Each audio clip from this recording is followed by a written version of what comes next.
everyone, my name's Ebony and welcome to my channel. Think I know you better to forget her. Certain people made for running. Think I need you more than let you know I'm bored and tell me this means more than nothing. So today I am doing a video in a series that I want to do called Getting Through My Physical TBR. I don't know if that's actually what I'm going to call it yet or not. Sort of the idea came from Jess from Verity Books because she has a series that's like a Purging Her Shelves series where she like reads books that she hasn't read in a while or that she hasn't read at all and like sees if she wants to keep them or if they just don't match what she wants to have on her shelves anymore. So basically this is kind of what I'm doing, except I'm just getting through all the books that I haven't read yet. So then that way all the books I own are books that I want to keep and books that I've read and that I enjoy. Of course, if I don't like the book, I'm going to get rid of it, so it's kind of purging my shelves in that way, but for me, the goal is to get through my physical TBR. This is my physical TBR. It's this top shelf right here, and then this portion of this shelf. So basically, I want to try to get through all of these as quickly as possible. I will be doing different episodes in this series with like different sort of genres or like types of books.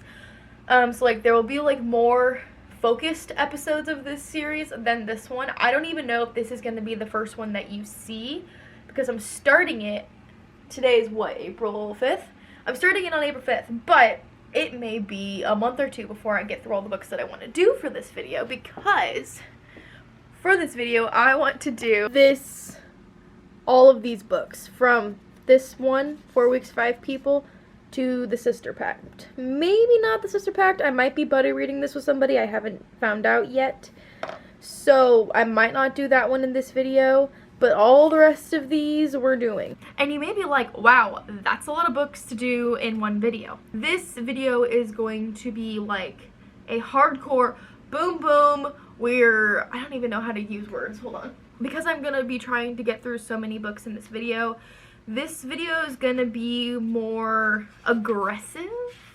I don't know if aggressive is the right word. So basically here, I'll just give you my thought process because I jotted it down because one night I had like a whole mental breakdown about this and how I'm gonna do this. So I'm gonna like just tell you my thought process as I was like planning this video.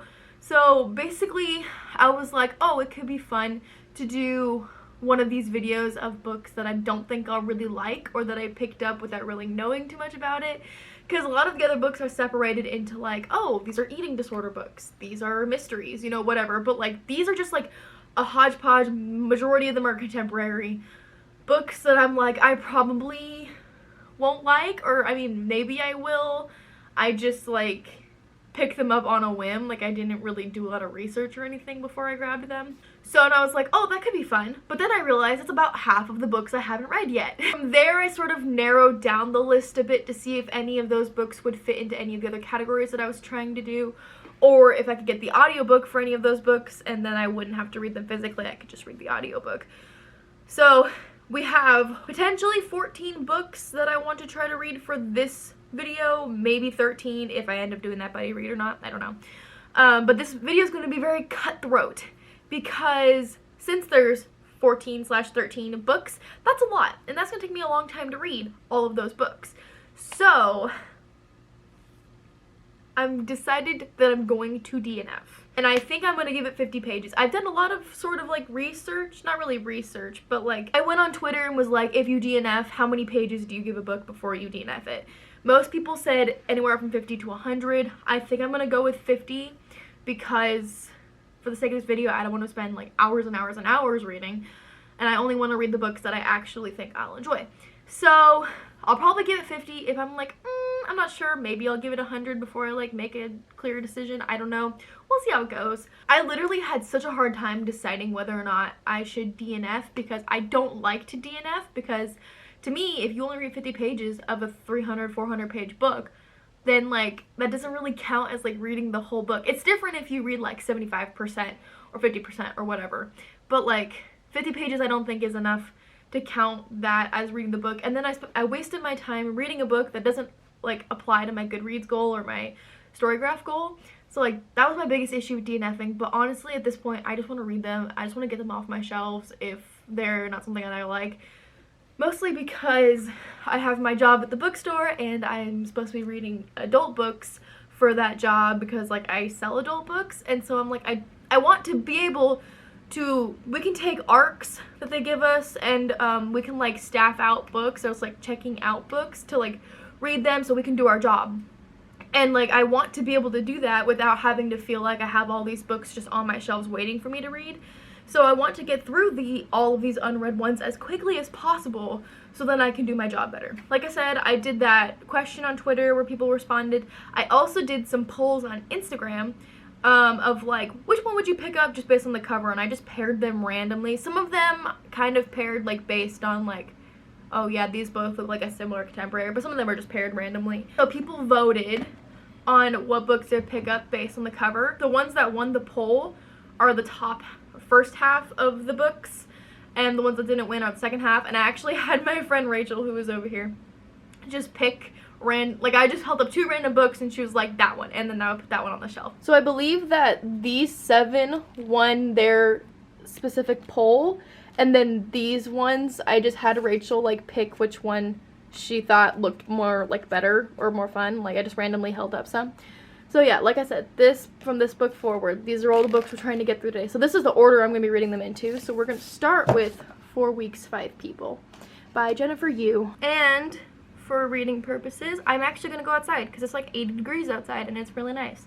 So I'm going to go outside. I'm going to read 50 pages of this book, and if I like it, I will continue. And if I don't like it, she's going away. I'm selling. I'm getting rid of it. It's going to be gone. So I'm going to head outside.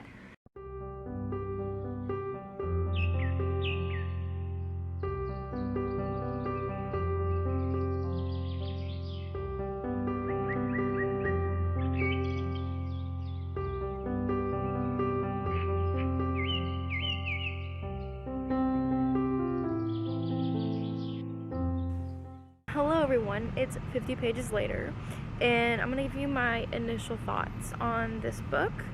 So it's from the perspective of 5 different characters.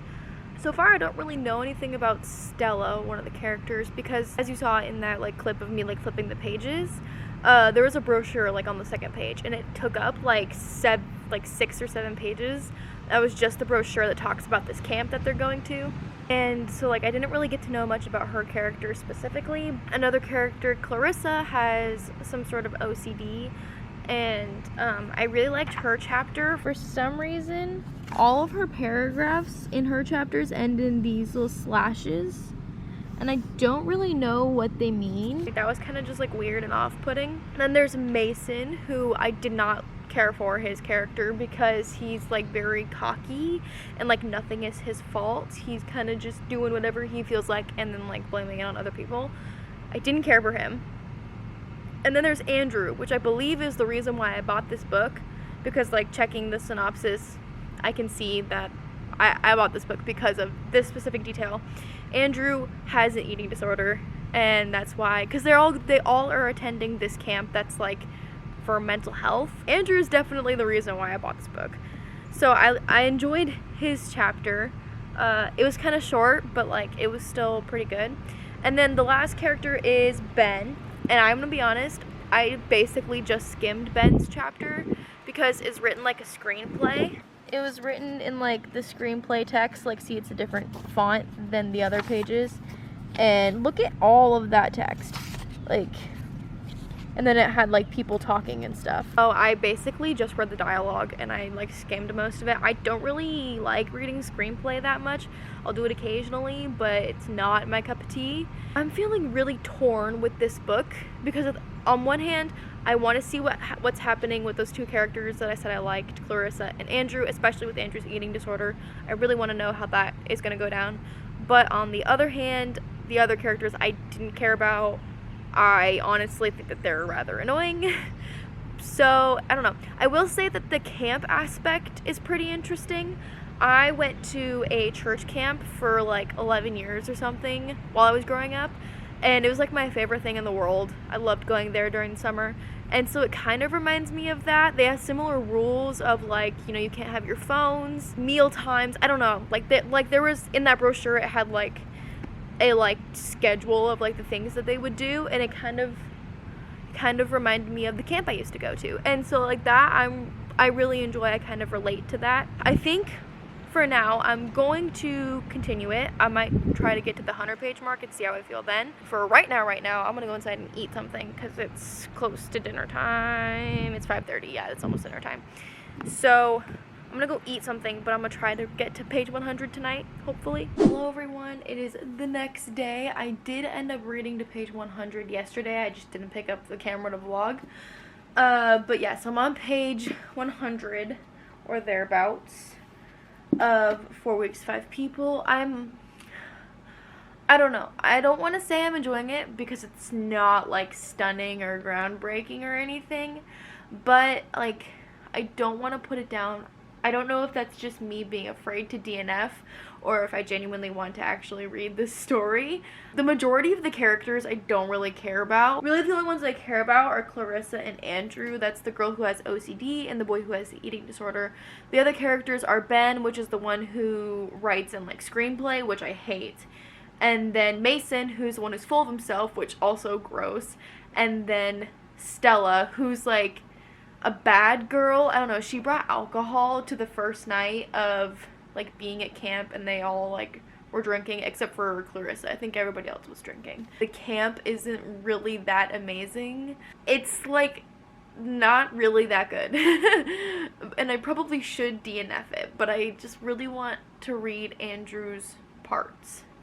So honestly, I think I'm going to sort of revert to I don't know like if this is a normal thing that people do, but like if I'm not enjoying a book, I'll kind of start skimming, mostly just reading the dialogue, not really taking the time to read everything, especially not when we're from the POV of a character that I don't care about. Like if it's Andrew's POV, I'll probably take more time, but like if it's a different character that I don't care about, I will probably skim the majority of it. I think I'm gonna do that. Like I want to read this book, but only for Andrew's portions and kind of for Clarissa's portions. I don't care about really anything else, so I think I'm gonna do that. I'm gonna skim read this, and then I won't have to like DNF it. Hoping to get to page 200 today. It's already like 10:30 because I had a lot going on today. So like I don't know if I'll make it to 200, but I'll at least get some read before I go to bed. So it's a little bit later. I read my 100 pages for the night. I will say that even though I'm reading specifically for Andrew's eating disorder representation, it is not very good eating disorder representation. It's honestly probably pretty bad. And it's weird because he's at this camp. They're all at this camp, right? To help them recover like from their things. But like it feels like they're real, like the camp leaders or whoever aren't really like doing a whole lot to help Andrew.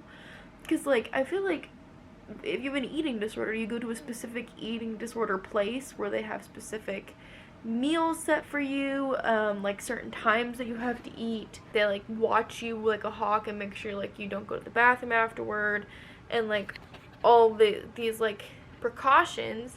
And like when they weigh you, they like you barely wear any clothing, so like you can't like sew quarters into the pockets or whatever, because people do that. And like it feels like this camp isn't doing any of those things, at least when it comes to Andrew. Like he can get weighed fully clothed.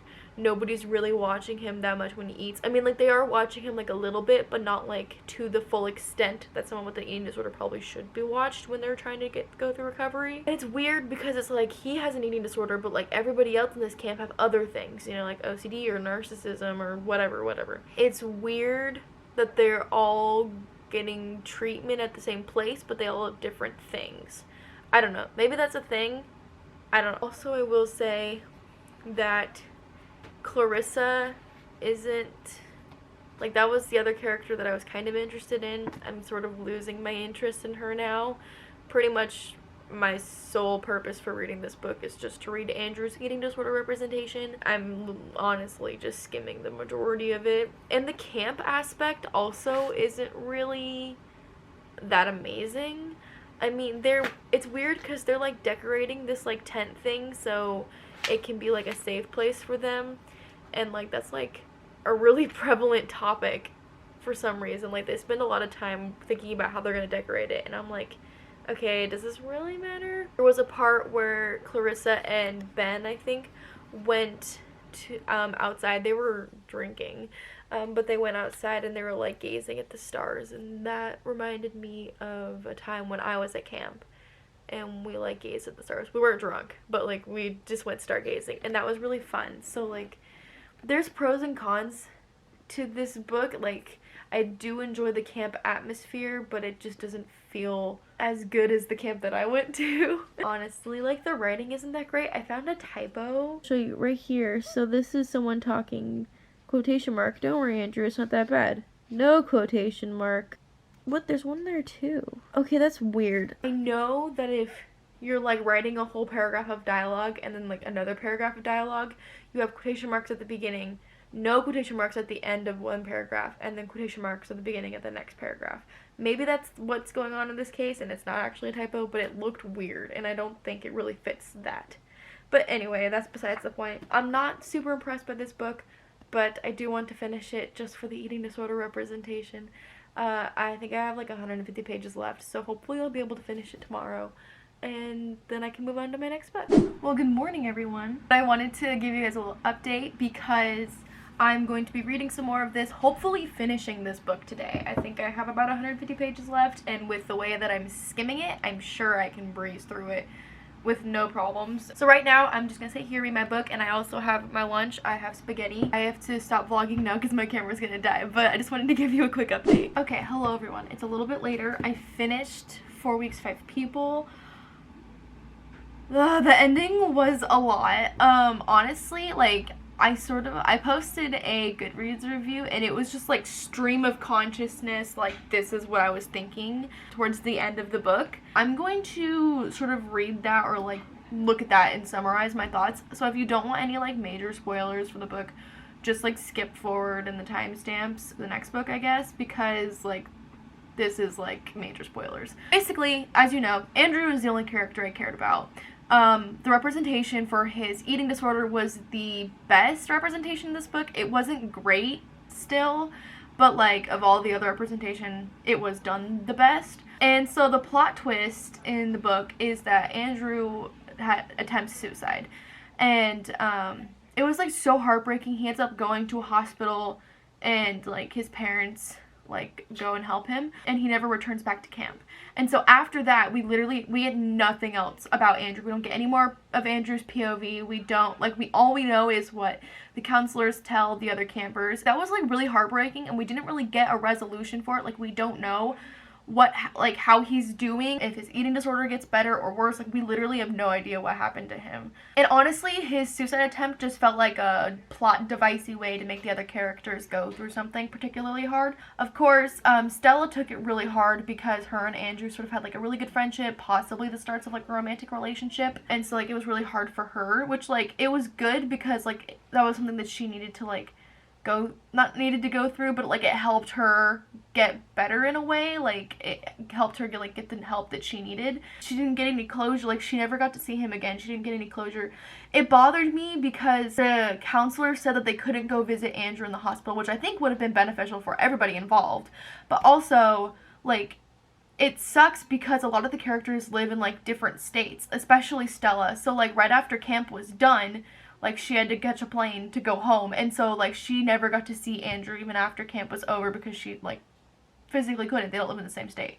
So literally she got no closure for that, and I hate the way that they did that. And also like all the campers kept talking about him like he was dead. They were like talking about how they lost Andrew and stuff, and then they're like, when they're decorating that like cabin thing, Andrew wanted to put a guitar above the couch or whatever, and they were like, that's dangerous, it could fall, let's put a decal instead. But then they decide after he attempts suicide, that they're going to actually put the guitar above the bed, or above the couch or whatever, and they're like, that's what Andrew would have wanted. And I'm like, he's not dead. Like, he's alive still. I don't understand why they're talking about him like he's dead. Like, that doesn't seem helpful to anybody involved.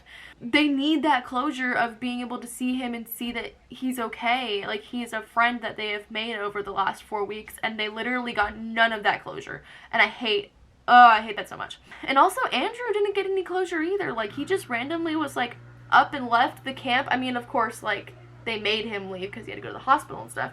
And he, like, isn't gonna get to see any of these people again that he's grown, like, very emotionally attached to. And so he's just gonna be trying to cope with his eating disorder, cope with his suicide attempt by himself, with literally nobody that he's shared this emotional connection with from camp. And, like, I feel like that's so counterproductive. Basically, after Andrew left, I stopped caring. I really only read the parts where they were talking about Andrew and were, like, trying to cope with Andrew leaving. And no resolution for Andrew. We had very little resolution for the other characters. Honestly, the book just felt like it just randomly ended, which I wasn't a huge fan of. Also, like, this is kind of small, but the author used a lot of italics, like, to emphasize people talking and stuff, and, like, a lot. Like, there'd be several instances of italics in dialogue on the same page, and I'm like, that is a lot of italics. And then also, a lot of all caps, especially after Andrew left and Stella was, like, really upset. Literally, like, all of her dialogue was in all caps. It's just giant paragraphs of all caps. And I'm like, okay, calm down a little bit. Like, I get that she's upset, but, like, you can portray that in other ways besides all caps. That was just, like, a little thing that bothered me. I liked the setup of this book was fairly decent. I actually started caring about other characters besides Andrew, specifically Stella. But, like, then there were other things, like Clarissa and Ben's, like, romantic relationship that I just didn't care about. Like, I don't know. And then, like, Stella and Clarissa would just talk about Ben. Overall, this book, I'd say I think I'm giving it 2 stars because, I don't know, it was decent at first. I liked Andrew and the eating disorder representation, but, like, everything else wasn't really that great, especially the ending. Also, can I just say that this cover is very misleading? Like, look at how happy and cheerful everybody on the cover looks. Like, it looks like they're at a fun summer camp. No, this is a mental health camp. Am I upset that I wasted my time and read it?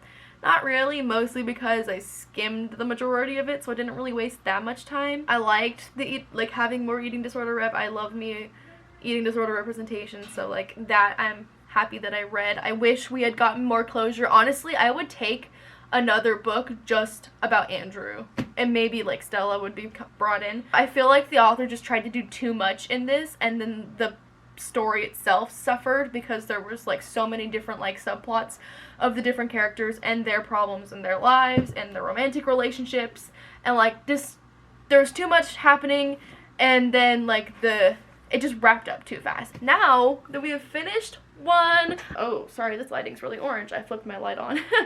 But we're gonna go over to the shelf and grab the next one, which is this one, Thou Shalt Not Road Trip by Anthony John. Look, I have space on my shelf again. Like, I don't know what I'm gonna do with all this space. We're gonna put this book over here with the books that I'm getting rid of because we're not keeping that one. And we're gonna read 50 pages of this bad boy. Hi everyone, it's not that much later. I'm coming to update you and let you know that I'm DNFing this book. I read 50 pages of it. Honestly, I knew I was gonna DNF by page 15. Like, I was like, this is not for me. By the time I realized that I was gonna DNF it, I, like, sort of switched over to my skimming strategy just so I could get 50 pages in and, like, say I gave it a good chance. Like, I gave it a chance. It's not for me. First of all, font in this book is so big. Like, look at how big that font is. I don't know if you can really tell on camera, but, like, compared to the other book that I was just reading, it's a big font. I think it's supposed to be a middle grade, honestly, or it feels like it should be a middle grade. I wrote another review for this too, just because, I don't know, I just found out that Storygraph has a DNF option, which I was really excited about. You can put, like, how far you got into book 2 before you DNF'd, and you can put, like, a reason for DNFing, and I was like, oh, that's amazing, because I think part of the reason why I was so scared to DNF a book before now is that Goodreads doesn't really allow you to do that. Like, you either mark it as you read it or you didn't read it. On Goodreads, I ended up making a different shelf for DNFs, and then I made it so that it won't show up in my Goodreads goal for the year because I didn't finish it. Some people count them as books that they have read, but I'm not going to. The reason why I DNF'd it, the little review I wrote, is that because like the suspension of disbelief that this book requires is way too much for me to like do, especially for a contemporary. Basically it follows this, I'm assuming, teenage boy, I don't know how old he is exactly, who just published this religious book and has to go on a book tour, like road trip thing with his brother. It was hard for me to believe that, one, a child could write a book this successful, and two, that literally everyone in the airport and in other places recognized him as the author of this very popular book that literally only came out a week ago. Like, no, that would never happen. Like, there are really popular authors like Sarah J. Maas. I don't know what Sarah J. Maas looks like. I would not recognize her if I saw her in person. Like, I feel like it's a lot harder to recognize authors than it would be, you know, like a movie star, because obviously you watch them. But, like, you'd have to really do some research if you wanted to know what an author looks like. And an author who's not only a child, but the book that he wrote is only a week old. Like, there's no way that this many people would recognize him as the author of that book. There was also, like, the book that he wrote was a religious book. And I don't know why, but, like, the religious aspect of this story just felt really preachy to me. Like, I couldn't get behind it. I didn't like the way it was written. I wrote in my review, this honestly felt like the premise for a Disney Channel original movie. And I stand by that comment. Because, like, it's so ridiculously unrealistic. But it's like, it feels, like, that movie Starstruck on Disney Channel? It kind of feels like that, but like the book version of that, if that makes sense. This book, not for me. We're getting rid of it. We're going over to the shelf. I gotta get out of my chair. He's going on the shelf. Right there. Also, by the way, I'm not getting rid of all these books. This is just like my area for miscellaneous books. So like, I'm not getting rid of like this book, obviously. On to the next one, which is The Night We Said Yes. I'm kind of excited for this one, but also a little bit nervous because my friend Nicole from Nicole Reads mentioned that she loved this book as a teenager, and so like I'm excited because like maybe it'll be good and worth reading, but also I'm nervous because like what if I don't like it and then I'm gonna have to tell Nicole that I don't like it. So I'm not gonna start it right now because I have to like do some homework. I've like all I've done today is read, and I went to class. So, but like I'm going to like have this in my head as like this is the next book that I'll be reading for this vlog. Hello everyone, it's like a week I think since I last picked up my camera for this vlog, but I haven't had that much time to read The Night We Said Yes up until today. So I picked it up today. I'm on page 60, so like I gave it more. I'm having issues though. Like honestly, I'm not super enjoying it. It's not that it's bad, like the characters are fine. It's a nice contemporary and I like contemporary, so I don't really have an issue with it. It's just that it's like, it's about this girl who was dating this guy and then he like randomly disappeared, and so like a year later or something they like meet up again at a party, and then there's like, I don't know, it's kind of like a second chance romance, or at least that's what it feels like as far into the book. But like I'm just like not super invested. Like it doesn't feel like anything unique or new. So part of me is just like, DNF it. Like you're not really enjoying it anyway. And that's like the point of this video. Like I'm bad at like having the courage to DNF books. But the other part of me is like, but you don't hate it, so maybe you should keep reading. And also my friend Nicole from Nicole Reads said that she really enjoyed this book when she was in middle school, but like I enjoyed Divergent in middle school, and I know I would not enjoy that now. So like, you know, like sometimes like your reading taste changes. I don't know if I really want to continue it, but like I don't really have the courage to DNF it. I don't know, I feel like when I DNF Thou Shalt Not Road Trip, I was like very certain, I'm like, I don't like this. But this one is a little bit harder. It's like on that middle ground. I feel like my worry is that if I continue to read this book, I'm going to end up giving it 3 stars anyway, and like, is a 3-star rating even that worth it? I don't know. Like, it's probably not something that's going to stick with me very long. When I reached the 50-page mark, I was like, well, maybe I'll give myself 100 pages and see how I feel then. And maybe I'll feel more inclined to DNF because I'm further into the book and I'm still not invested. I don't know. But, like, also at the same time, I'm like, I really don't want to continue reading. I don't know, like I don't have the motivation to read this, which isn't a good sign. So I decided I'm taking a little inspo from my Truth or Dare book tag, shameless self-promo. Do my book tag, go check out my book tag, I think it's really fun. But anyway, so pulling inspo from that, I'm going to flip a coin, and if it's heads, I will read to 100 pages and then reevaluate whether or not I want to DNF. And if it's tails, I'm just going to DNF it right now, okay? Ignore my windows. They're open and it's dark outside, so that's kind of creepy. Okay, I'm flipping the coin. If it's heads, I continue. What did I say before? I don't remember what I said before. Okay, I'm saying it now. If it's heads, I continue to 100 pages and reevaluate. If it's tails, I DNF. It's heads. So, heads. We're going to continue to 100 pages and reevaluate. Hello everyone, it's a little bit later. I'm now on page 117 of The Night We Said Yes. I think I'm going to read it. It's not even 300 pages, so like even if it's not the best book in the world, I'm already like over a third of the way done. So like I might as well just read it. I am starting to get a little bit more invested in the characters. I just dropped my book. And the romance specifically. I prefer the current timeline because it's like dual timelines. So there's one that's like in the past, and it's like when the main character and that guy like first met and like their romance. And then there's one that's like current, and that's after he sort of left and they broke up and they met up again like by chance, and now they're like hanging out with each other, like seeing what's what.